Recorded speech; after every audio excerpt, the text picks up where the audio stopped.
Bonsoir, merci d'être avec nous sur Journal de guerre. Au 22e jour de la guerre entre le Hamas et Israël, voici ce qu'il fallait retenir de la journée à 19h30.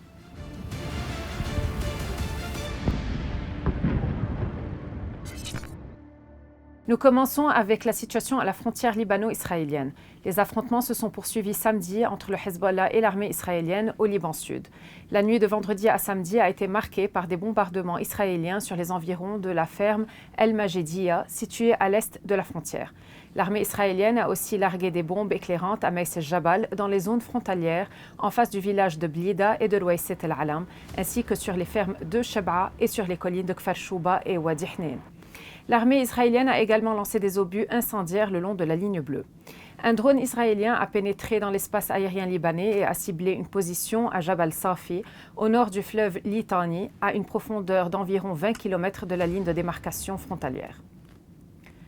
Deux grandes manifestations ont eu lieu dans les capitales françaises et anglaises samedi 28 octobre. À Londres, des milliers de personnes se sont rassemblées lors d'un troisième week-end consécutif pour réclamer un cessez-le-feu, tout comme à Paris, où les manifestants ont bravé l'interdiction du rassemblement des autorités. Le bilan humain depuis le début de la guerre à 19h30 heure de Beyrouth. Du côté israélien, près de 1450 morts et du côté de Gaza, 7703 personnes ont été tuées, soit près de 400 nouveaux morts en 24 heures. Le secrétaire général des Nations Unies, Antonio Guterres, a réitéré son appel à un cessez-le-feu à Gaza, soulignant que chacun doit assumer ses responsabilités.